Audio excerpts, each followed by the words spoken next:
예, 오늘부터 시편 1편, 이제 시편 본문 강의에 들어갑니다. 시편 1편인데, 시편 1편부터는, 이제 잘 들으셔야 됩니다. 그러면, 이 번역을, 지금 흠정역 번역을 그대로 안 쓰고, 제가 따로 제대로 번역을 해서 강의를 하겠습니다. 시편 1편 1절 같은 경우는 이제 우리 흠정역에는 경건치 아니한 자들의 계획대로 걷지 아니하고 죄인들의 길에 서지 아니하며 조롱한 자들의 자리에 앉지 아니하는 사람 복 있나니 이렇게 되어 있는데, 이제 제가 읽겠습니다. 복 있는 사람은 경건치 아니한 자들의 계획대로 걷지 아니하며 죄인들의 길에 서지 아니하며 조롱하는 자들의 자리에 앉지 아니하는도다. 이게 제가 강의할 때는 이렇게 복 있는 사람은 이걸 제일 앞으로 당겨서 Blessed is the man 이게 시작이거든요. 그래서 똑같이 복 있는 사람은 이렇게 앞으로 당겨내서 이제 하도록 하겠습니다. 그게 더 바람직하고 정확한 것 같고, 두 번째 2절은 좀 많이 차이가 납니다.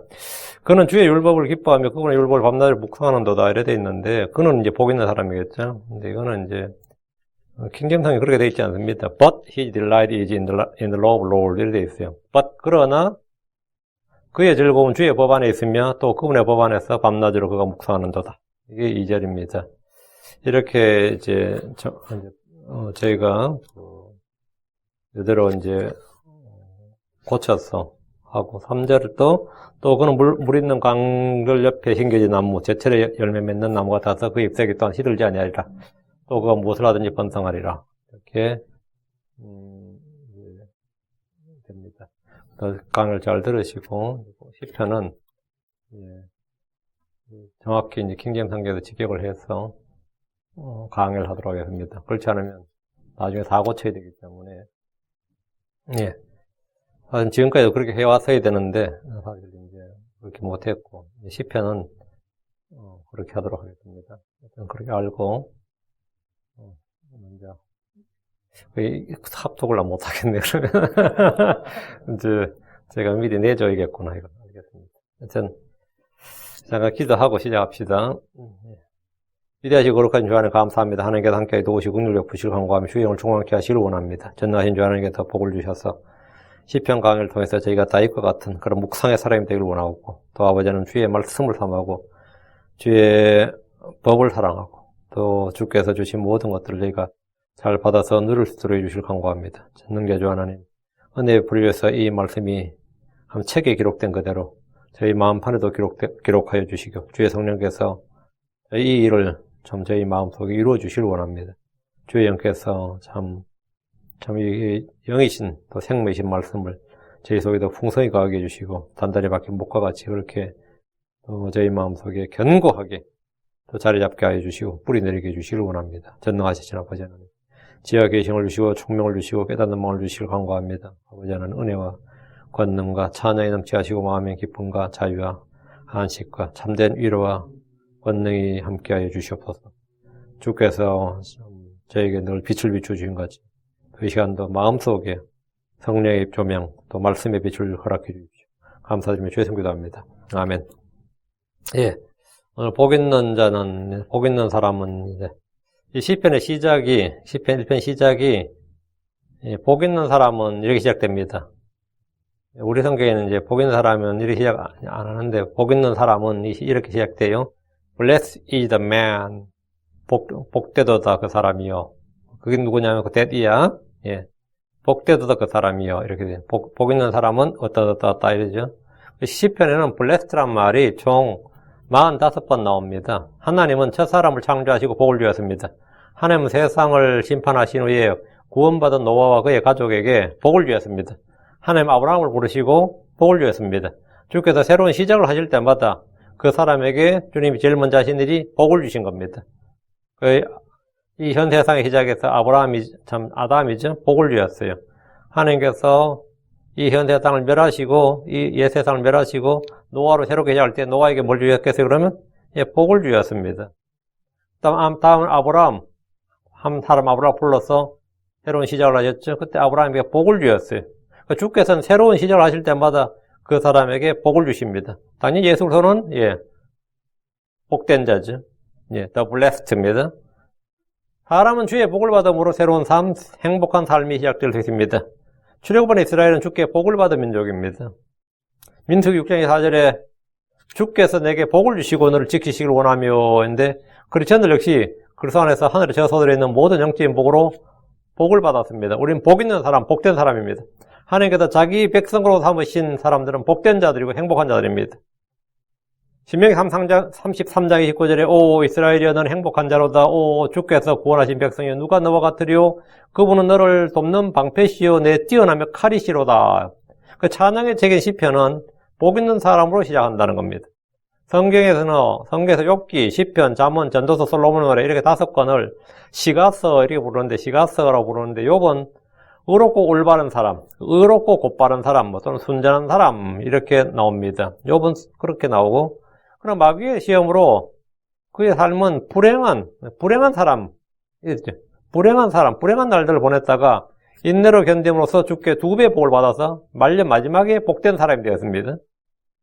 시편의 다윗은 주와 그의 말씀을 사랑한 묵상의 사람입니다. 그는 복 있는 사람이었습니다. 잠언의 솔로몬은 주께 지혜를 받은 사람, 지혜의 사람이었습니다. 그의 지혜는 누구와도 비교할 수 없는 놀라운 것이었습니다. 그런 행복한 사람이었습니다. 지혜를 찾는 자, 지혜를 붙잡는 자는 행복한 자입니다. 잠언 3장 13절에 지혜를 찾는 자와 명철을 얻는 자는 행복한 이였고 또 잠언 3장 18절에 지혜는 그것을 붙잡는 자들에게 생명나무니 그것을 간직하는 자는 다 행복하도다. 솔로몬은 행복한 사람이었습니다. 전도서의 솔로몬은 세속적인 사람, 허무한 사람입니다. 솔로몬의 아가서에 나온 솔로몬은 사랑하는 사람과 충만한 기쁨의 교제를 누리는 하늘의 사람, 헤브니 맨입니다. 우리 모두 하늘의 하나님과 교제를 누리는 사람입니다. 그리스도인은 누구나 복된 사람이고, 행복한 사람이고, 다음 하늘의 사람들입니다. 레아는 자기 여종 실바를 통해서 야세를 낳았을 때 자기를 행복한 자, 복된 자라고 했습니다. 레아는 자식을 낳지 못하는 동생 라헬보다 자기가 훨씬 자식을 많이 낳았고 또 더 많이 얻었기 때문에 남편의 사랑을 받을 것이라고 생각하고 그것을 행복이라고 생각했습니다. 사람들은 저마다 자신이 원하는 것을 얻을 때, 자신이 하고 싶은 것을 했을 때, 한마디로 욕망이 충족될 때, 그 바라는 것, 소원이 이루어질 때 그걸 뭐라 그러죠? 복되다, 행복하다, 성공했다, 잘 살았다 그래. 어떤 이는 행복을 마음속에서 느끼는 황홀한 감정이나 지극히 큰 기쁨의 흥분인 줄로 압니다. 황홀한 그 어떤 기쁨, 그 마음속에 그 휘가 맞히는, 땀이 솟아나는 어떤 그 카타르시스를 느끼는 어떤 그런 것을, 그런 지극히 큰 기쁨의 흥분이 그걸 이제 행복인 줄로 생각합니다. 그 이모션을 한 거죠. 한국 사람들 일찍이 유교에서 가르치는 오복에 대해서 들었습니다. 오래 사는 것, 부자가 되는 것, 건강한 것, 몸이 건강한 것, 남에게 선행을 베풀어 덕을 쌓는 것, 천수를 다하다가 이제 죽는 것, 잘 죽는 것을 5가지 복이라고 했습니다. 이것은 유교적 관점의 복입니다. 어떤 책에는 장수하는 것, 고운 마음씨를 타고 태어나는 것, 공부를 많이 하는 것, 집안에 재산이 있는 것, 사람된 도리를 다하는 것이 오복이라고 규정했습니다. 그 한국에서 구전되어 오는, 한국의 민간에 구전되어 오는 오복은 이제 또 이거와 좀 틀립니다. 자손이 많아야 되고, 치아가 좋아야 되고, 부부간에 해로를 해야 되고, 손님을 접대할 수 있을 정도의 재산이 있어야 되고, 죽은 후에 명단에 묻혀야 된다. 이게 한국 그 민간에, 그래서 여러분이 오복 중에 치아가 이가 좋아야 된다. 그거는 이제 중국의 사서삼계에 나온 오복이 아니고 이제 한국 민간에 흘러나온 오복입니다. 오복이 이제 사람마다 이 기준이 다르니까 오복도 다 다르죠. 근데 이제 우리 민간에 내려온 오복도 하면 우리는 죽은 후에 명단에 묻혀야 된다. 이런 건 지금은 현대인들은 안 먹히고 자식이 많아야 된다 그러면 요즘 자식 많으면 죽어나는데 그런 말은 지금 이제 전혀 요즘 사람들 물으면 전혀 다를 겁니다. 그런데 공통적으로 시대를 불문하고 5가지 중에서 몇 개는 다를 수 있어도 3가지는 같아요. 건강과 재산과 장수예요. 이 3가지는 거의 공통입니다. 이 복과 행복은 감정에서 나오는 것이 아니라 믿음에서 옵니다. 복이란 것, 행복이란 것은 이 행복을 이 마음속에서 그 어떤 감정적인 흥분이나 기쁨이나 어떤 만족감이나 아니면 어떤 황홀한 체험이나 이런 것을 행복으로 행한 사람들은 평생 행복을 못 찾는데도 아주 찰나적으로 일생에서 진짜 찰나적으로 얻을 수 있어요. 대학을 합격했다. 그때 하루 정도 기쁘단 말이야, 예를 들어서. 학교에서 소식을 들을 때 뭐, 알 때 딱 기뻤다든가, 뭐, 예를 들어 뭐, 스포츠를 좋아하는 사람, 자기가 응원한 팀이 이겼다. 그럼 그때 몇 분 기뻐요? 몇 분 기뻐? 그 소식을 들을 때. 그렇죠? 행복한 감정. 복과 행복은 그 감정에서 온데, 그거는 만약 그런 걸 이제 행복을 행하면 행복은 인생에서 몇 번 안 찾아와. 행복은 사람에서 나는 것이 아니라 하나님에게서 납니다. 이 크리스천들이 가치관을 잘 잡아야 돼요. 그 복과 행복은 감정에서 오는 것이 아니라 믿음에서 오는 것이고, 사람에게서 나는 것이 아니라 하나님에게서 납니다. 땅에서 나는 것이 아니라 하늘에서 내려오는 겁니다. 시편 146편 5절에 야곱이 하나님을 자기의 도움으로 삼으며 주구자기 하나님께 소망을 두는 자는 행복하도다. 그 주구자기 하나님께 소망을 두는 자, 하나님을 자기의 도움으로 삼고 하나님께 소망을 두는 자가 행복한 자다. 이거. 그게 행복이다. 이거. 그러니까 주께서 나의 도움이 되시고 그분으로부터 도움을 얻는 사람은 이 복된 자, 행복한 자입니다. 이스라엘의 순례자들은 성전이 있는 예루살렘으로 가면서 시편 121편 1절 2절 내가 산들을 향하여 눈을 들리니 나의 도움이 거기서 오는도다. 나의 도움이 하늘과 땅을 만드신 주로부터 오는도다. 예루살렘을 갈 때 성전을 가려면 7개의 산이 7개의 산이 예루살렘이 현에 그중에 이제 성전산 있죠. 모리아산, 성전산을 간단 말이에요. 나의 도움이 그 산을 눈을 들어 내가 산들 향하여 눈을 들리니 나의 도움이 거기서 오는도다. 그 산 위에 있는 성전에서 온다 이 말이죠. 산 위에 성전 안에는 주님이 계시고 나의 도움이 하늘과 땅을 만드신 주로부터 오는도다. 이렇게 노래하면서 뭐 유월절을 지키러 가고 오순절을 지키러 가고 장막절을 지키러 이제 성전으로 갔단 말이죠. 그러니까 주께서 나를 돕는 분이 되시면 사람이 내게 무엇을 하든지 두려울 것이 없습니다. 여러분 행복합니까? 행복을 찾고 소유하는 법을 알려드리겠습니다. 잠언 3장 13절, 18절 지혜를 찾는 자와 명철을 얻는 자는 행복하니라. 그러니까 지혜를 찾는 자, 명철을 찾는 자는 행복하다. 이거. 그 지혜는 뭐죠? 주를 두려워하는 겁니다. 주의 말씀을 듣고 행하는 것이 지혜예요. 악을 미워하는 것이 지혜입니다. 지혜를 찾는 자와 명철은 전능자 영감이 명철을 준다 그랬어요. 그 지혜를 찾는 자, 명철을 얻는 자는 행복하니 그거 된 사람은 행복한 사람이에요. 잠언 3장 18절 지혜는 그것을 붙잡는 자들에게 생명나무니 그것을 간직하는 자는 다 행복하도다. 지혜는 그것을 붙잡는 자들에게 생명나무다. 지혜는 그것을 붙잡는 자. 하나님의 지혜. 그리스도는 하나님의 지혜, 하나님의 권능입니다. 그리고 십자가는 하나님의 지혜고 믿는 자에게 하나님의 지혜고 하나님의 권능. 우리를 구원하는 하나님의 권능이에요. 그것을 붙잡는 자들에게는 생명나무다. 이거예요. 예수 그리스도와 그리고 십자가를 붙잡는 것은 생명나무다. 그것을 간직하는 자는 다 행복하도다. 이게 행복이에요. 이게 행복이에요. 이건 믿음으로, 감정에서 오는 게 아니라고 믿음에서 오는 것이지. 나에게서 나는 것이 아닙니다. 주께로부터 오는 거단 말이죠. 예수로는 하나님의 지혜고 하나님의 권능입니다. 그래서 십자가를 믿는 자들에게 하나님의 지혜입니다. 그분을 찾고 붙드십시오. 행복한 사람이 됩니다. 행복은 감각적 쾌락이나 감정적 흥분과 만족에서 오지 않습니다. 행복은 주를 신뢰할 때 주님으로부터 옵니다. 잠언 16장 20절에 문제를 지혜롭게 다루는 자는 좋은 것을 얻으리니 누구든지 주를 신뢰한 자는 행복하니라. 행복은 주와 그분의 말씀을 두려워하면 옵니다. 잠언 28장 14절 항상 두려워하는 자는 행복한 자거니와 자기 마음을 강팍하게 하는 자는 해악에 빠지리라. 행복은 법을 지키는 자에게 옵니다. 잠언 29장 18절 환상계시가 없는 곳에는 백성이 망하거니와 법을 지키는 자는 행복하니라. 법을 지키는 자는 행복하니라. 행복은 긍휼을 베푼 자에게 옵니다. 잠언 14장 21절 자기 이웃을 멸시하는 자는 죄를 짓되 가난한 자에게 긍휼을 베푸는 자는 행복하니라. 시편 41편 1절 가난한 자를 배려한 자는 복이 있나니 주께서 고난의 때에 그를 건지시로다. 선을 행하고 긍휼을 베풀어 보십시오. 가난한 자에게 나누어진 것은 선을 행하는 것이고 의를 뿌린 것입니다. 행복한 자입니다. 주는 것은 받는 것보다 복됩니다. 사도행전 10장 35절에 주는 것이 받는 것보다 더 복되도다. 우리 주께서 이렇게 말씀하셨는데 이것은 한 번만 해보면 금방 체험할 수 있습니다. 그러니까 주는 기쁨을 한번 해보면 주는 기쁨이 있다는 걸 알게 됩니다. 그 기쁨을 누린 사람들이 그렇게 자선을 하고 평생 힘들게 모아놓은 돈도 막 이렇게 기부를 하고 막 그렇게 하는 거예요. 예. 거기서 상당히 기쁨이 있고 인생에 의미가 있고 이 행복이 오는 거예요. 그 자신이 그동안 이 누려보지 못한 행복을 체험하게 되는 거예요. 그 돈이 전부인 줄 아는 사람들은 평생 그래 보가지고 누구한테 뭐 기부하고 누구한테 죽으면 미쳤다 그러고 정신없다 그러지만 그 하는 사람들은 그 무언가를 체험한 사람들이에요. 근데 그건 성경적으로 맞는 거예요.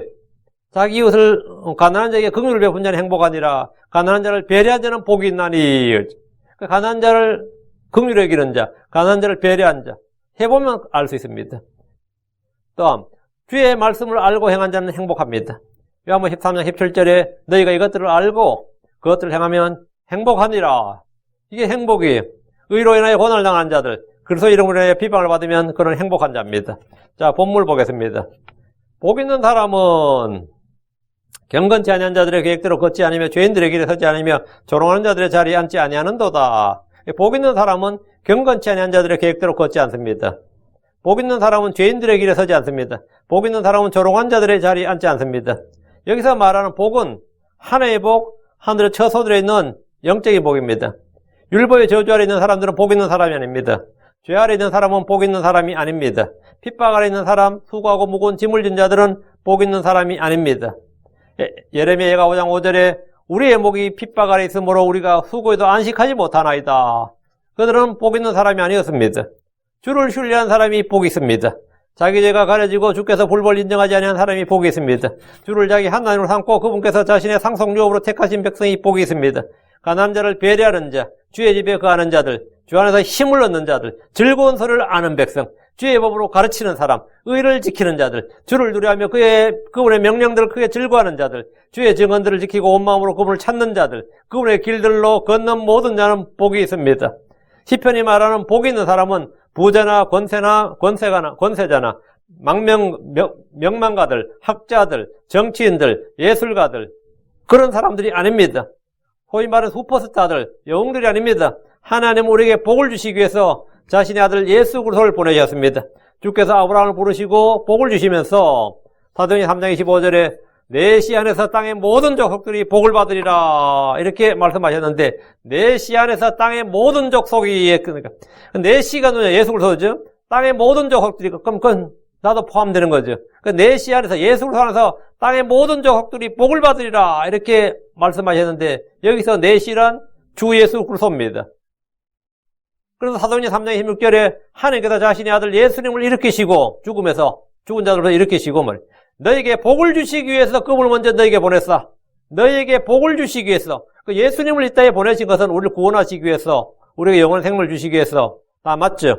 근데 그 중에 하나가 뭐냐면 너에게 복을 주시기 위해 그분을 먼저 너에게 보내서 너희 각 사람이 자기의 불법들에서 돌아서게 하셨느니라.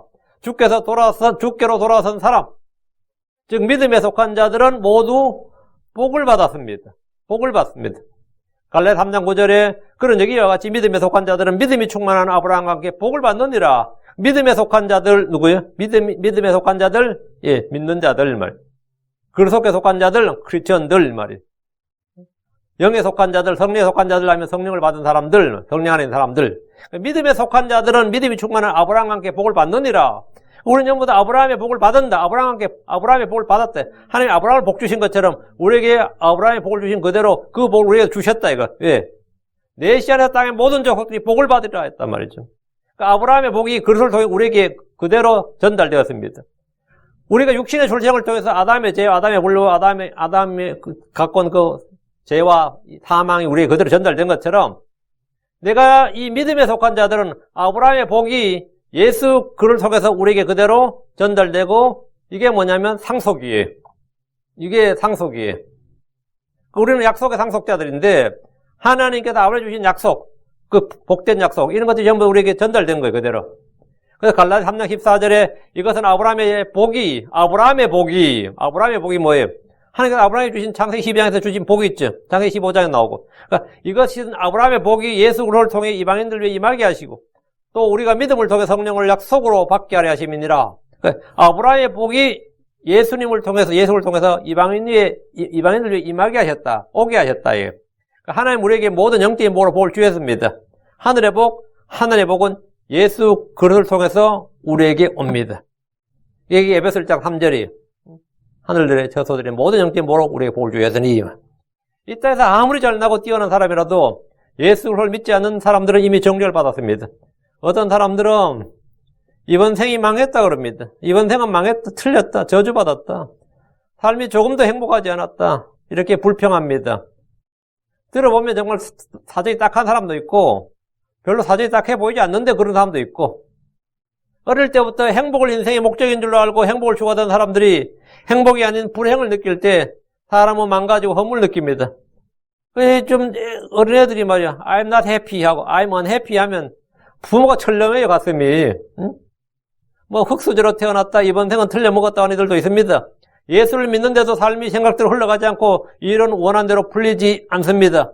그런 분들은 즉각적이면서도 완전한 해결책이 있습니다. 듣고 믿는 바를 행하는 것입니다.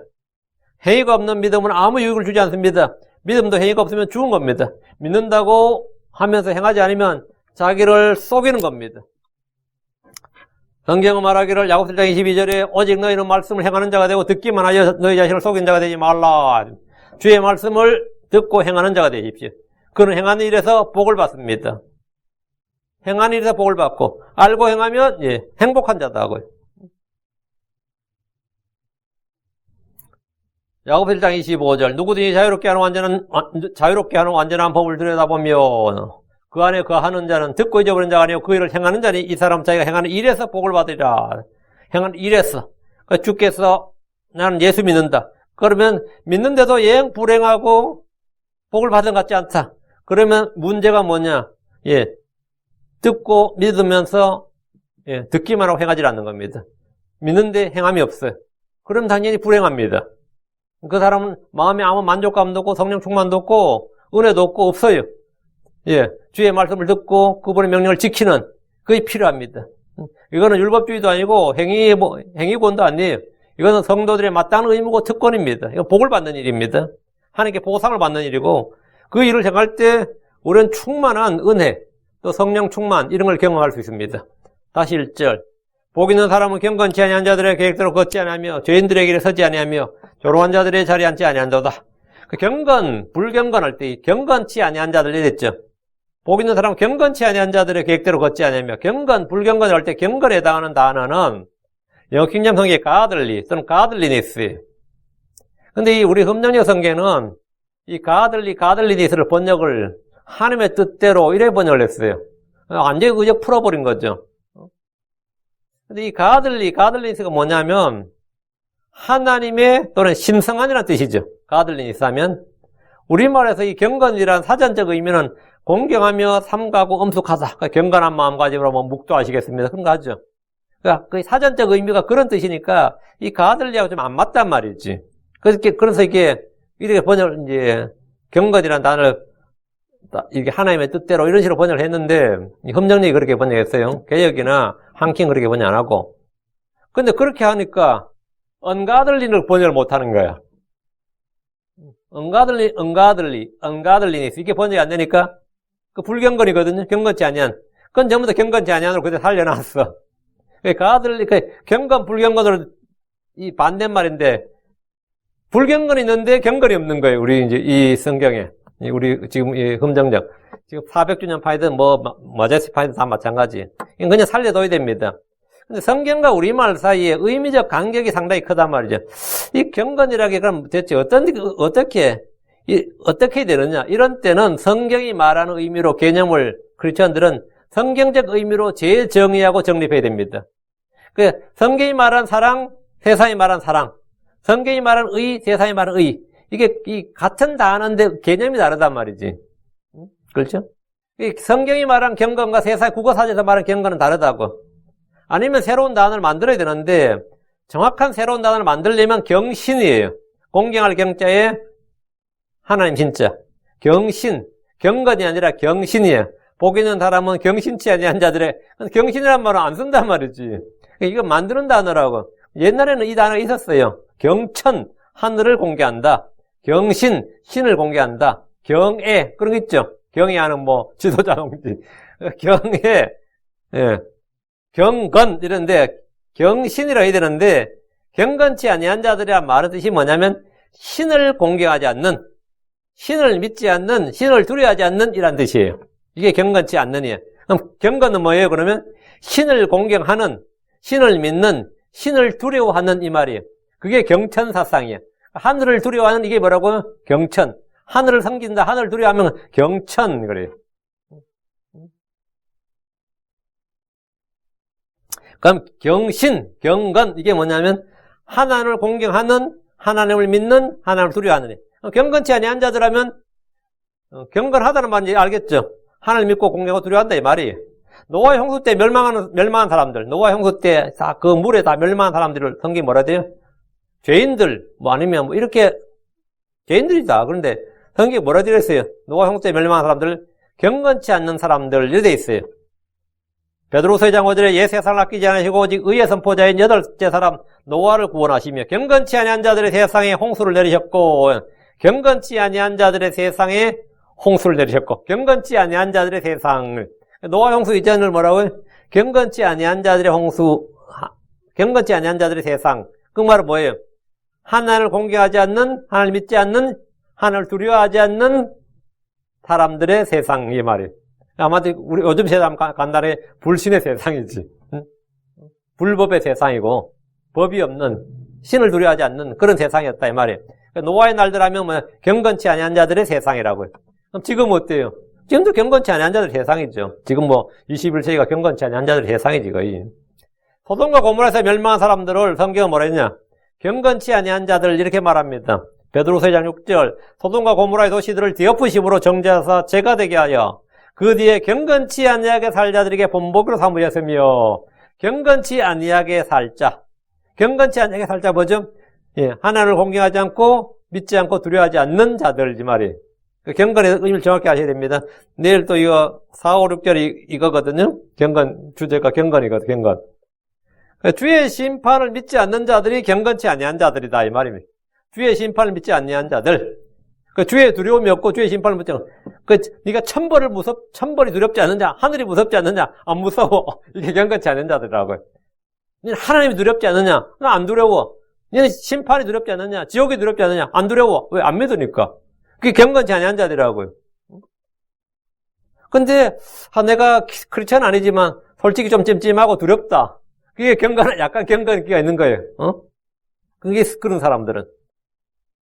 그러니까 주의 심판을 믿지 않는 자들이 경건치 않은 자들인데, 지금 이 세상에서 예수를 믿지 않는 사람들을 성경 경건치 아니한 사람들 이렇게 말합니다. 대사이 말하는 의의 개념과 성경이 말하는 이 단어는 동일한 말이라도 그 의미가 완전히 다른 경우가 많습니다. 크리스천들은 성경 속에 있는 말들을, 성경 속에서 그 의미를 파악해야 됩니다. 경건치 아니한 자들이란 하나님과 주 예수를 부인한 자들, 하나님의 은혜를 세격거로 바꾸는 자들입니다. 유다서 1장 4절에 이는 알지 못하는 가운데 기어들어온 어떤 자들이 있기 때문이라 그들은 이 정죄를 받도록 예적부터 미리 정해진 자들이요 우리 하나님의 은혜를 세격거로 바꾸고, 하나님의 은혜를 세격거로 바꾸고 유일하신 주 하나님과 우리 주 예수를 부인하는 불신자들이니라, 죄인들이니라. 그래 안 돼 있고, 우리 주 하나님과 우리 주 예수를 부인하는 경건치 아니한 자들이니라. 경건치 아니한 자들이 의미가 정확히 나오죠. 성경적 정의로 경건치 아니한의 뜻이 뭐예요? 하나님의 은혜를 세격거로 바꾸는 자, 유일하신 주 하나님과 우리 주 예수를 부인하는 자. 이게 성경이 말하는 경건치 아니한 자들이에요. 그럼 경건한 자들은 반대겠죠? 경건한 자들은 하나님의 은혜로 받아들이는 사람들. 유일하신 주 하나님과 우리 주 예수를 시인하는 자들, 믿는 자들이 그럼 경건한 자들인 거죠. 다시 표현해서 경건치 아니한 자들의 계획이라고 할 때 경건치 아니한 자들의 계획대로 걷지 아니하고 있죠. 복 있는 사람은 경건치 아니한 자들, 주를 두려워하지 않고 믿지 않고 공경하지 않는 자들 말이에요. 하나님의 은혜를 받아들이지 아니한 자들, 그게 경건치 아니한 자들이란 말이에요. 하나님의 은혜를 세격거로 바꾸고 농담거로 바꾸고 모욕하고 멸시하고 예수를 부인하는 이런 자들, 어리석은 자들이기도 하지만 경건치 아니한 자들인데, 이런 사람들의 그래서 계획이라는 게 카운슬인데, 이 카운슬이 뭐냐면, 우리말로 계획하니까 꼭 플랜처럼 되는데, 꽤. 이런 사람들의 꽤. 요즘으로 이 카운슬 하면, 카운슬러도 있고, 카운슬 하면, 조언, 권고란 뜻으로 이제 영어 사전에 나오는데, 이제, 그 본 뜻은 이제 카운슬 하면, 의도, 경건치 아니한 자들의 계획하면, 경건치 아니한 자들의 꽤, 경건치 아니한 자들의 그 의도, 목적, 사려, 분별, 이런 말입니다. 주의 계획은 주의 말씀이죠. 카운슬 할 때 이 카운슬 뜻을 이제 성경적으로 파악해야 돼요. 주의 계획하면 주의 말씀이에요. 경건치 아니한 자들의 계획은 주와 그분의 말씀을 믿지 않는 자들의 뜻과 좋은 계획, 의도입니다. 복 있는 자들은 세상의 지혜, 세상의 조언, 세상의 계획, 세상의 풍조, 세상의 친구, 세상 통치자들의 지혜, 세상의 친구들의 조언이나 뜻을 따라 걷지 않고 오직 주와 그분의 말씀에 따라 걷습니다. 주와 그분의 말씀이 주의 카운슬, 계획이라. 우리말로 이 계획해 보니까 그냥 플랜처럼 와닿는데, 이 계획을, 우리는 계획을 세웠다 할 때 이런 뜻으로 와닿는데, 이 번역이 아주 카운슬이 애매해서 그런 것 같아요. 그 경건치 아니한 자들의 의도대로 걷지 아니하고, 아니면 경건치 아니한 자들의 꾀를 따라. 꾀가 좀 말이 약간 경박해 보여서 아마 이렇게 한 것 같아요. 참, 이런 거에 참 번역이 좀 어렵긴 어렵죠. 다시 1절입니다. 복 있는 사람들은 죄인들의 길에 서지 아니하며, 죄인들의 길에 서지 않는다고 할 때 이 죄인들의 길이 뭐냐? 죄인들의 길. 죄인들의 길은 주의 길, 의의 길, 생명의 길, 진리의 길, 화평의 길, 구원의 길, 믿음의 길. 이거의 반대말이, 반대되는 것들이. 에덴의 동산 한가운데 생명나무와 선악을 알게 한 나무 두 그루가 있었습니다. 생명나무가 있고 선악을 알게 한 나무가 있고, 하나는 freely eat, 하나는 forbidden eat. 먹지 마. 하나는 freely eat, 마음대로 먹어도 되고, 하나는 뭐라? 절대로 먹으면 안 된다. 이 두 가지 이제 갈래죠. 여자는 생명나무로 가지 않고 주께서 금지하신 나무로 갔습니다. 생명의 길 대신에 사망의 길로 간 겁니다. 아담의 후손들은 자기 길을 부패시켰습니다. 창세기 6장 12절에 하나님께서 땅을 보시니 보라 그것이 부패하였더라. 이는 땅 위에서 모든 육체가 자기의 길을 부패시켰기 때문이라. 모든 육체가, 노아 제외하고요. 모든 육체가 자기의 길을 부패시켰기 때문이라. 이스라엘은 이방신들을 따라 음의 길로 갔습니다. 열왕기하 21장 22절 주 자기 조상들이 하나님을 버리고 주의 길로 걷지 아니하니라. 주의 길로 걷지 아니하니라. 이게 뭐라? 죄인들의 길, 이 말이에요. 그러니까 주의 길로 걷지 않는다. 의의 길로 걷지 않는다. 진리의 길로 걷지 않는다. 생명의 길로 걷지 않으면 건 뭐죠? 탐욕의 길이에요. 의의 길로 걷지 않으면 뭐죠? 불법의 길이라고. 그러니까 주의 길이 아니면 뭐냐? 그건 전부 다 죄인들의 길이란 말이죠. 그러니까 주의 길로 걷지 않는 것이 죄인들의 길입니다. 죄인들의 길로 할 때 성경에서 이제 죄인들로 언급되는 대표적인 세 사람, 트리플레이가 나오는데 가인과 발람과 고라예요. 여로보암의 길도 죄인들의 길로 자주 언급됩니다. 이교도의 길은 죄인들의 길입니다. 가인의 길, 발람의 길, 그럼 그건 죄인들의 길이에요. 주께서 이스라엘에게 이집트의 길로 되돌아가지 말 것을 명하셨습니다. 그것은 뭐냐? 죄인들의 길입니다. 이집트는 세상을 예표합니다. 세상으로 가는 세상을 따라 걷는 길은 죄인들의 길이라고요. 우리는 성령을 따라, 하나님의 말씀을 따라 걸어야 됩니다. 주께서 남겨놓은 발자취, 우리의 믿음의 대언자들, 사도들이 걸었던 그 옛 행로를 따라 걸어야 된다. 옛 길을 따라 걸어야, 올드 패스, 그 의의 길을 따라 걸어야 된다고요. 이사야 8장 11절에 주께서 강한 손으로 내게 같이 말씀하시고 또 내가 이 백성의 길로 걷지 말 것을 내게 가르치시며 이르시되 이 백성의 길로 걷지 말 것을, 이 백성의 길이 뭐냐? 가나안 백성, 이집트 백성 다 이 세상 사람들의 길로 걷지 말라 말이에요. 주의 길은 생명의 길입니다. 죄인들의 길은 사망의 길입니다. 넓은 길은 멸망의 길입니다. 아가 3장 2절에 내가 이제 일어나 도시의 거리를 돌아다니며 내 혼이 살아가는 그분을 넓은 길에서 찾으리라 하고 그분을 찾아서는 만나지 못하였노라. 그분을 넓은 길에서 찾으리라. 당연히 못 찾죠. 넓은 길에서 찾으면 못 찾아요. 넓은 길에서 찾으리라 하고 그분을 찾아서는 만나지 못하였노라. 우리는 좁은 문, 좁은 길로 가야 됩니다. 생명으로 인도하는 문은 좁고 그 길이 협착합니다. 주께서 사악한 자들의 행로로 들어가지 말고 악한 자들의 길로 다니지 말지어다라고 하셨습니다. 복 있는 자들은 죄인들의 길에 서지 않습니다. 다시 1절. 복 있는 사람은 조롱하는 자들의 자리에 앉지 아니한도다. 여기서 복 있는 사람 요건은 분리하는 사람이라는 사실을 알 수 있습니다. 지금 계속해서 1절에 아니하고 not이잖아요. 복 있는 사람은 뭐 하는 사람이라고 되어 있지 않고 복 있는 사람은 뭐 안 하는 사람으로 되어 있어요. 하는 사람은 그 2절에 나오고 1절은 지금 안 하는 사람. 그 성경 항상 네거티브가 먼저 나오고 다음에 파지티브한 게 나와요. 자기를 부인하고 주를 따르는 거예요. 주를 따르는 게 자기를 부인하는 게 아니라 이게 좀 항상 보면 네거티브가 먼저 나온다고. 안 하고요. 복 있는 사람은 몸을 안 하고. 죄인들에게 서지 않고 조롱한 자리에 앉지 아니하고. not 계속. 우리는 뭘 안 해야 되는 거지. 금지된 거 안 해야 되는 것도 있단 말이죠. 경건치 아니한 자들, 죄인들, 조롱한 자들과 우리는 동조하거나 연합해야 되는 것이 아니라 분리해야 됩니다. 성도들은 세상으로부터 분리된 사람들입니다. 이스라엘은 세상 민족들로부터 분리된 민족입니다. 느헤미야 9장 2절에 이스라엘의 씨가 모든 타국인으로부터 자신을 분리하고 일어서서 자기 죄들과 자기 조상들의 불법들을 자백하니라. 느헤미야 13장 3절에도 이제 그들이 그 법을 듣고 섞여서 하는 모든 무리를 이스라엘에서 분리시켰더라. 이 분리가 뭐냐요? 거룩의 첫 단계예요. 성도들은 경건치 않은 자들, 죄인들, 조롱한 자들과 함께 걷지 않고 서지 않고 앉지 않는 것이 분리입니다. 이게 분리예요. 고린도서 6장 17절에 주가 말하노라. 그러므로 너희는 그들 가운데서 나와 분리하고 부정한 것을 만지지 말라. 그리하면 내가 너희를 받아들여. 주님은 분리를 명하셨는데 분리의 구체적인 방법이 첫째, 그들과 함께 걷지 말라. 그들과 함께 서지 말라. 그들과 함께 앉지 말라. 그들 가운데서 나와 분리하라. 부정한 것을 만지지 말라.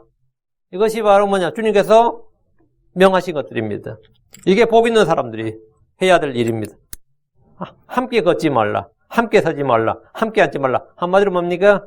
동조하지 말고 동의하지 말고 동력하지 말고 그들 일치하지 말고 그들 가운데서 나와 분리하라. 부재한 것을 만지지 말라. 주님께서 말씀하신 거예요. 다시 1절. 복 있는 자들은 조롱한 자들이 앉지 아니하는도다. 조롱한 자들의 예를 성경에서 보면 예수를 십자가에 못 박는 종교 지도자들, 유대인들입니다. 마태복음 27장 41절에 그와 같이 수제사장들도 서기관들과 장로들과 함께 그분을 조롱하지 이르되 군인들도 조롱했습니다.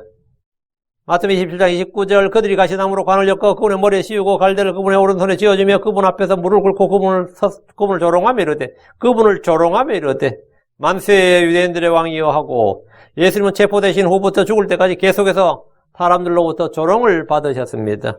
심지어 함께 못 박힌 강도들도 그분을 조롱했습니다. 헤롯 왕도 그분을 조롱했습니다. 오순절에 성령 충만했던 사도들을 향해서 유대인들은 이 사람들이 새 포도주로 충만하다 하면서 조롱했습니다. 아테네에서 바울이 복음을 전하자 죽은 자들의 부활에 대해 듣던 이들이 조롱했습니다. 지금 이 시대는 하나님과 주 예수 그리스도 교회와 성도들을 조롱하는 이들이 넘치도록 많습니다. 과학과 교육을 숭배하는 이 시대는 성경을 비과학적이다, 오류가 가득하다, 역사성이 없다, 신화적이다, 꾸며낸 이야기다 하며 조롱합니다. 유다서 1장 8절에 그들이 너에게 마지막 때에는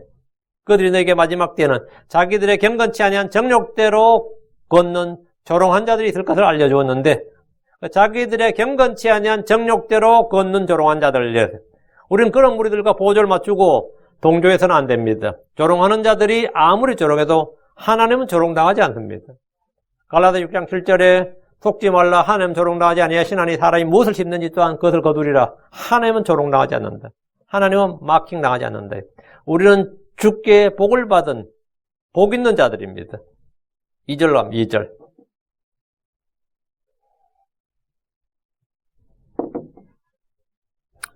그러나 그의 즐거움은 주의 법 안에 있으며 또 그분의 법 안에서 밤낮으로 그가 묵상하는도다. 복 있는 사람의 즐거움은 주의 법 안에 있습니다. 성도들의 즐거움은 스포츠나 게임에 있지 않습니다. 우리의 즐거움은 재산의 정식에 있지 않습니다. 우리 어떤 사람의 즐거움은 자식이 잘 되는 걸 보는데 거기 있습니다. 어떤 사람의 즐거움은 통장 잔고가 늘어나는 데 있어요. 어떤 사람은 자신의 자기개발, 승진, 어떤 성취욕이 있습니다. 복 있는 성도들의 기쁨과 즐거움은 어디 있다?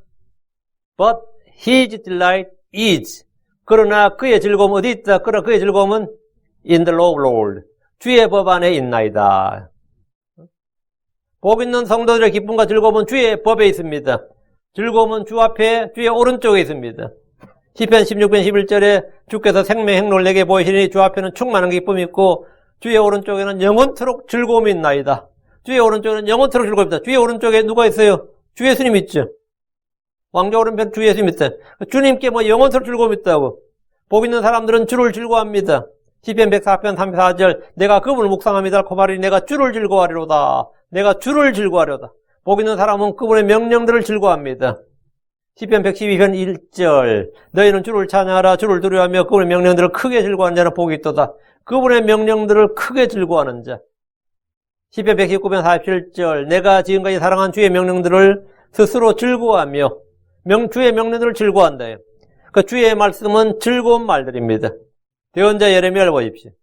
예레미야 15장 16절에 내가 주의 말씀들을 발견하고 그것들을 먹음에 주의 말씀이 내게 기쁨과 마음에 즐거움이 되었사오니 오 주 만군의 하나님이여 나는 주의 이름으로 불리나이다. 내가 주의 말씀을 먹었는데 그 주의 말씀이 내게 기쁨과 마음에 즐거움이 되었다. 그 복 있는 사람의 즐거움은 어디 있느냐? 그의 즐거움은 주의 법 안에 있다. 주 안에 있다. 주의 말씀 안에 있다. 그러니까 주의 말씀은 기쁨과 즐거움의 근원입니다. 성경 읽기와 묵상은 성도들에게 즐거움이요 기쁨입니다. 여러분의 즐거움은 어디에 또는 무엇에 있습니까? 나의 즐거움은 주의 말씀 안에 있다면 그는 복된 사람입니다. 다시 2절. 또 그분의 법 안에서 밤낮으로 그가 묵상하는도다. 그러니까 그의 즐거움이 주의 법 안에 있고, 그 다음에 그가 하는 일이 뭐라고요? 주의 법 안에 즐거움이 있으니까 당연히 그 법 안에서 밤낮으로 그가 묵상하는도다. 뭘 묵상하겠어요? 복 있는 사람은 그분의 법 안에서 밤낮으로 주와 그분의 말씀, 그분이 행하신 일을 묵상합니다. 세 가지. 주님을 묵상하고, 그분의 말씀을 묵상하고, 그분이 행하신 일을 묵상합니다. 항상 이 세 가지를 묵상해요. 성경에서 처음 묵상을 했다는 기록을 가진 사람이 이삭입니다. 이삭은 저물 때 들에 나가 묵상했습니다. 그는 복 있는 사람이었습니다. 하나님은 아브라함에게 복을 주셨듯이 이삭에게 복을 주셨고, 이삭은 주와 그분의 말씀을 묵상했습니다. 그가 묵상하다 눈을 들어보았을 때 신부인 리브가가 왔습니다. 낙타 때가 오면서 거기 리브가가 왔어요. 여러분이 묵상할 때 주께서 주시는 선물, 복, 은혜를 얻을 수 있습니다. 묵상하십시오. 주께서 여호수아에게 묵상을 명령하셨습니다. 여호수아 1장 8절에 너는 이 율법책을 내 입에서 떠나지 말게 하며 밤낮으로 그것을 묵상하여 그 안에 기록된 모든 것이 따라 지켜 행하라. 그리하면 내가 내 길을 형통하게 하며 또한 크게 성공하리라. 묵상은 복 있는 자들이라는 경건 생활이며 그건 즐거움입니다. 즐거움이. 다윗은 주께 시편 5편 1절에 오 주여 나의 말들의 귀를 기르시며 나의 묵상하는 것에 따라 지켜 행하라. 나의 묵상하는 것을 깊이 생각하소서. 주님께서 나의 말들의 귀를 기르시고 기도죠. 기도나 찬양이나 하여튼 이거죠. 나의 묵상하는 것을 깊이 생각하소서. 내 영을 주님께서 감찰하고 내 마음의 생각과 상상까지 보시라는 거예요. 내가 뭐 하고 있냐? 나의 묵상하는 것. 주와 그분의 말씀과 그분의 일을 묵상한다면 그것을 깊이 생각하소서. 이는 주께서 우리의 말들뿐 아니라 내 마음의 생각과 상상을 살펴보시는 분임을 알려줍니다. 우리의 말이 주께 받아들여질 만한 희생물이 되어야 하듯이 우리의 생각도 우리의 묵상도 주께서 받으실 만한 것이 되어야 됩니다. 제가 세 가지를 묵상하는데 첫째 주 하나님을 묵상하십시오. 시편 104편 34절 내가 그분을 묵상함이 달콤하리니 내가 주를 즐거워하리로다. 내가 그분을 묵상함이 주님이 어떤 분이시고 누구신가를 묵상하라 이거예요. 둘째 주의 모든 일을 묵상하십시오. 시편 77편 12절에 내가 또한 주의 모든 일을 묵상하고 주께서 행하신 일을 이야기하리이다. 주께서 주의 모든 일을 묵상한대. 이 천지창조로부터 시작해서 말이에요. 빛이 있으라부터 시작해서 이 주의 모든 일을 묵상하고 주께서 행하신 일을 이야기하리이다. 주께서 행하신 일. 물론 가장 큰 일은 십자가에 못 박혀 죽으신 독생자를 보내셔서 십자가 사역이죠. 그리고 부활, 승천. 이 주께서 행하신 일을 이야기하리이다. 시편 143편 5절 내가 옛날을 기억하고 주께서 행하신 모든 일을 묵상하며 주의 손이 행하신 일을 깊이 생각하나이다. 주께서 행하신 모든 일을 묵상하며 주께서 뭘 행하셨느냐, 나를 위해서 나를 내셔서 뭘 하셨느냐, 우리를 위해서 행하신 일들을 묵상해 보십시오. 대체 주의 훈계들을 묵상하십시오. 주의 훈계들, 주의 말씀을 묵상하라고 합니다. 시편 119편 15절 내가 주의 훈계들을 묵상하고 주의 길들에 관심을 기울이며 주의 법, 주의 훈계 묵상, 주의 법규들을 또 주의 증언들, 주의 말씀들을 묵상하십시오. 3절입니다. 3절 또 그는 물 있는 강들 옆에 심겨진 나무 제철에 열매를 맺는 나무가 다서 그의 잎사귀 또한 시들지 아니하리라. 또 그가 무엇을 하든지 번성하리로다. 영주성이 이제 형통하리로다. 근데 이건 거의 비슷한 말입니다. 형통하리로다, 번성하리로다. 이 prosper라는 단어인데 번성하리로다. 지금 나무의 열매를 말한 거죠. 열매가 형통하다. 이 좀 말이 안 맞죠. 한국말이. 예, 형통하다라, 번성하다라, 그게 그 말이 아니 싶은데, 맞춰줘야 됩니다. 그래서, 심겨진 나무, 열매, 잎사귀, 그 다음에 뭐겠어요? 번성하리로다. 이걸 하나하나 지금 좀 더 정확하게 하기 위해서 제가 이러는 거예요.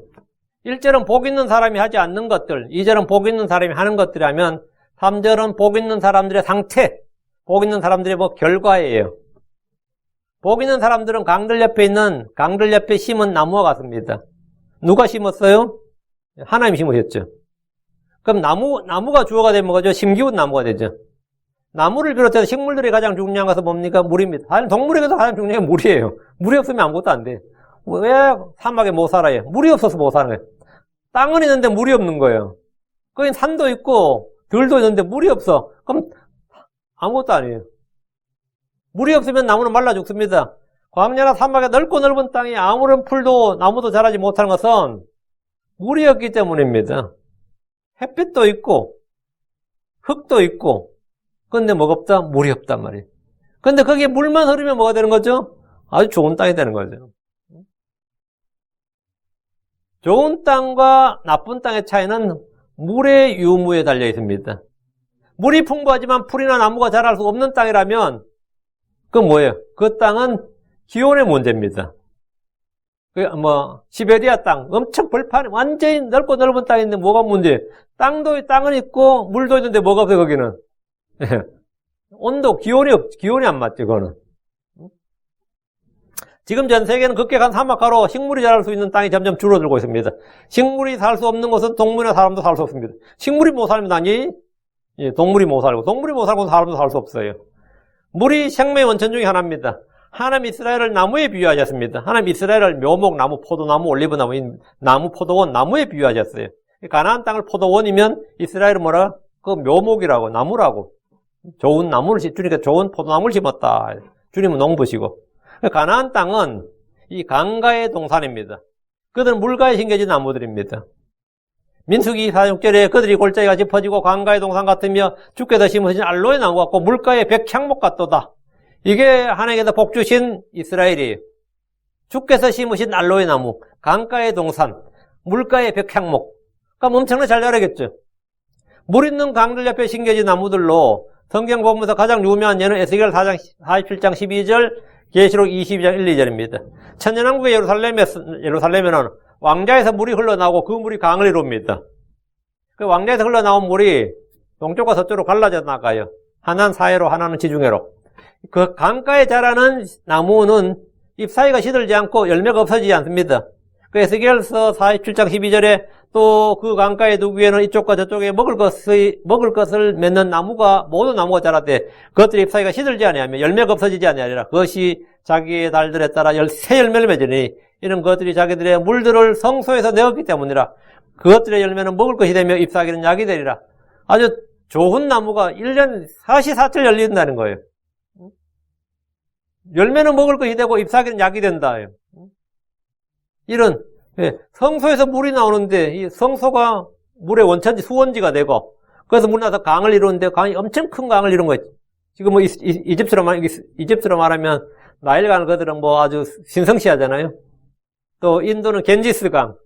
야, 그 골 때리도 막 겐지스강. 근데 그게 그렇죠. 그 강이 자기들의 젖줄이었으니까. 근데 강이 있어야 사람이 몰리는 거예요. 황하강, 맞죠? 양자강, 양지강, 그죠? 한국은 한강, 평양, 대동강, 다 마찬가지예요. 강이 있어야 뭐가 된다고, 강이 있어야. 응? 강이 있어야 사람이 사는 거예요. 근데 이스라엘은 요르단강 위에서 아래로 쭉 있는 것 빼고는 강이 없는 곳이에요. 근데 그날에는 성경에서 이스라엘도 드디어 이집트의 나일강이나 바벨론의 유프라테스 강과 같은 그런 강이 하나 성경에서 나오는데 그 강가로는 이게 완전 엄청난 거예요. 그 사람들은 큰 강가에 도시를 이루고 문명을 이루고 번성합니다. 이스라엘도 그날은 예루살렘의 성소가 발원지가 되어서 사해와 지중해로 흘러가는 큰 강이 생깁니다. 스가랴 14장 8절에 그날에 생수가 예루살렘에서 나가되 그것의 반은 앞바다로 그것의 반은 뒷바다로 나갈 것이요 여름에도 겨울에도 그러리라. 계속해서 물이 마르지 않는다는 거예요. 마르지 않고 계속 간다 이거예요. 물이 그것도 생수야. 아주 깨끗한 물에. 물 있는 강가에 심겨진 나무들처럼 이스라엘도 큰 강을 가지게 되고 이스라엘도 드디어 뭡니까? 나일강, 나일 문명 다 유프라테스 문명하는 것처럼 황하 문명하는 것처럼 천연왕국에서는 뭡니까? 이 강 예루살렘 문명이 되는 거예요. 이 천연왕국의 지구촌은 예루살렘 문명이야. 거기서 강이 나오는데 여름에도 겨울에도 그러한다. 물 있는 강가에 심겨진 나무들. 그 강 옆에 이스라엘 사니까 이스라엘 뭡니까? 진짜 문자 그대로 물 있는 강가에 심겨진 나무들이 된 거지. 물 있는 강가에 심겨진 나무들처럼 이스라엘이 큰 강이 되는데 구약의 이스라엘은 생수의 샘인 줄을 버렸습니다. 덕분에 그들은 기근과 갈증으로 목마르게 되었습니다. 생수의 샘이신 줄을 버렸기 때문에 그 땅은 젖과 꿀이 흐르는 땅에서 아무도 살 수 없는 황무지가 되고 말았습니다. 이른 비와 늦은 비가 내리고 이슬이 가득해 던 땅이 말라서 풀도 나무도 살 수 없게 되어버렸습니다. 사람이 사는 땅에 반드시 물이 있는 강이 있어야 되는데 이는 모든 육체가 풀이요 나무이기 때문입니다. 하늘의 새 예루살렘에도 강이 있습니다. 요한계시록 20장 1절 또 그가 하나님과 어린 양의 왕자로부터 흘러나오는 수정같이 맑은 생명수의 정결한 강을 내게 보여주니라. 이 강을 중심으로 양쪽에는 생명나무가 있습니다. 그래서 계시록 20장 2절 그 도시의 거리 한가운데와 강의 양쪽에는 생명나무가 있어. 그것이 12종류 열매를 맺고 날마다 자기 열매를 냈으며 그 나무 잎사귀들은 그 민족들을 치유하기 위하여 있더라. 그 새 예루살렘에도 뭐가 있다? 강이 있고 그 강을 중심으로 새 예루살렘에도 문명이 나오는 거예요. 그 사람이 있는 거예요. 그 강이 있단 말이죠. 하나님의 백성인 성도들은 생수의 샘이신 예수 그리스도를 소유하고 있습니다. 성도들은 모두 속에 생수의 샘이 있고 생수의 강이 흘러나옵니다. 주께서 말씀하셨습니다. 요한복음 4장 14절에 누구든지 내가 줄 물을 마시는 자는 결코 목마르지 아니하리니 내가 줄 물은 그 사람 속에서 솟아나는 우물이 되어 영존한 생명에 이르게 하리라 하시니라. 예수를 믿는 자는 그 속에서 생수의 강들이 흘러나옵니다. 생수의 발원지는 우리 안에 계신 예수 그리스도입니다. 요한복음 7장 38절 나를 믿는 자는 성경 기록이 말한 것 같이 그에 비해서 생수의 강들이 흘러나오리라. 우리가 풀이요 나무라면 물의 부족으로 시들고 죽는 일이 없습니다. 속에 생수의 샘이 있고 생수의 강이 있습니다. 그럼 우리는 이 3절에서 말한 것처럼 물 있는 강가에 심은 나무, 물이 있는 강가에 심겨진 나무, 물 있는 강들 옆에 심겨진 나무가 되는 겁니다. 물 있는 강들 옆에. 우리는 심겨진 나무지. 다시 3절. 또 그는 물 있는 강들 옆에 심겨진 나무, 제철에 열매를 맺는 나무 같았어. 그의 잎사귀 또한 시들지 아니하리라. 또 그가 무엇을 하든지 번성하려다. 이 구절은 예레미야 17장 7절, 8절과 가장 잘 호응이 되는 구절입니다. 복 있는 사람은 주를 신뢰하고 그분을 소망하는 사람입니다. 자, 예레미야 17장 7절, 8절. 주를 신뢰하며 주를 소망으로 삼는 사람은 복이 있나니 그는 물가에 심겨진 나무, 그 뿌리를 강가로 뻗은 나무 같아서 더위가 오는 때를 보지 않으며 잎이 부르고 가문해도 걱정이 없으며 열매를 맺는 일을 그치지 아니하리라. 시편에서는 그의 즐거움이 주의 법안에 있고 주야로 밤낮으로 그것을 묵상하는 사람, 그게 복 있는 사람이죠. 그 사람은 어떤 사람이다? 물 있는 강들 옆에 심겨진 나무, 제철에 열매를 나무 같다 그랬고, 요걸 그대로 병행구절에 예레미야 17장 7절 8절 가면 그 복 있는 사람은 주를 신뢰하며 주를 소망으로 삼는 사람은 복이 있나니, 복 있는 사람은 주를 신뢰하며 주를 소망으로 삼으며 이 말이죠. 그는 물가에 심겨진 나무, 그 뿌리를 강가로 뻗은 나무 같았어. 같죠? 주의 말씀을 내 마음의 즐거움인, 나의 즐거움이 주의 법 안에 있는 사람, 그걸 묵상하는 사람은 주를 신뢰하는 사람, 주를 소망하는 사람, 이거지. 그런 사람들은, 물가에 심겨진 나무. 우리는 지금 3절에 물 있는 강가에 심은 나무 이라는데, 심은 나무가 아니고 심겨진 나무 같았어. 그가 주어입니다. 그는 심겨지고 심으신 분 하나님이고요. 심겨진 나무인데 이제 이 흠정령은 수동태 번역을 굉장히 꺼렸어요. 한국말 수동태가 잘 없죠. 피동 조사라서 이희리기가 들어가면 이제 피동태가 되는데 이제 그래서 웬만하면 수동태로는 이제 능동태를 다 바꿔가지고 큰 이제 번역의 혁신을 이룬 것처럼 했는데. 그렇게 하면 안 되고, 그대로, 성경에 있는 그대로, 약간 어색하든 어쨌든 간에 정확하게 해야 진리가 섭니다. 그런, 물 있는 강들 옆에 심은 나무가 아니고, 물 있는 강들 옆에 심겨진 나무. 그렇게 해야지, 또 예레미야 17장 8절가 맞았죠. 그는 물가에 심겨진 나무고 뿌리를 강가로 뻗은 나무 같아서, 이게 말이, 이건 심겨진 나무를 딱 정확히 했잖아요. 그는 물가에 심겨진 나무. 맞죠? 여기 이쪽은 심은 나무, 이쪽은 심겨진 나무. 이렇게 하면 안 되고, 정확히 맞춰줘야 됩니다. 이거 참 그냥 강해만 해야 되는데 이런 것까지 이야기하기 좀 그렇네요. 자, 하여튼 복 있는 사람은 물 있는 강들 옆에 심겨진 나무로 그 특징은 5가지죠. 그의 뿌리는 강가로 뻗었다. 그는 물가에 심겨진 나무, 그 뿌리를 강가로 뻗은 나무 같았어. 복 있는 사람은 뭐라고? 그의 뿌리가 강가로 뻗었다. 물 있는 강들 옆에 심겨졌는데 그게 강가로 뻗었으니까 뿌리가 강가로 뻗었다.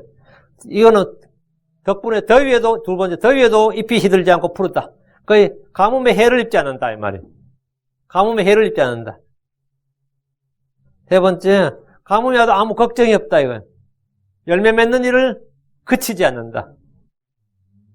그가 무엇을 하든지 번성한다. 번성한다. 이것은 복 있는 사람의 특징입니다. 복 있는 사람은 주의 법 안에 그의 즐거움이 있고, 주의 법 안에서 주야로 묵상하고, 좋은 열매를 맺으며 해를 두려워하지 아니하고 악을 피합니다. 그런 어둠의 교제는 악한 사경을 갖지 않습니다. 그는 큰 성공을 거둡니다. 우리 모두 예수 그리스도를 거처로 삼고, 그리스도 예수를 나의 거처로 삼고 있습니다. 왜? 그는 주님께서 내 안에 거하라. 내 안에 거하라 이 말이 뭡니까? 주님이 나의 거처다 이 말입니다. 나는 그리스도 예수 안에 뿌리를 내립니다. 그분이 나의 거처다 이 말이에요. 그분이 생수의 근원이신데 거기에 뿌리를 내렸으니까 강가로 뻗어 있는 거죠. 그래서 당연히 더위에도 비쳐지지 않고 푸릅니다. 가뭄이 와도 걱정이 없습니다. 열매 맺는 일을 그치지 않습니다. 그래서 예수님 안에서 열매 맺는 일을 그치지 않습니다. 그가 무엇을 하든지 너희가 바라는 것, 너희가 원하는 것 무엇이든지 구하라고요. 그가 무엇을 하든지 번성한다 했습니다.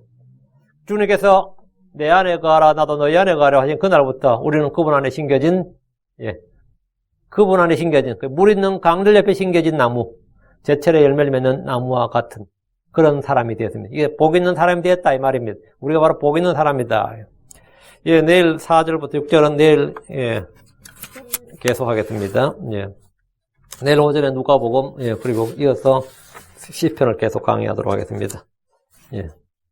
오늘은 여기까지. 오늘은 복 있는 사람은까지 했습니다. 복 있는 사람은 시편 1편 1, 2, 3절을 계획했고요. 계속해서 시편 150편까지 주님 오시기 전에 다 끝낼 수 있도록 기도하고 속도를 내봅시다. 같이 성경만 읽으시고 이 말씀의 은혜를 받을 수 있길 바랍니다.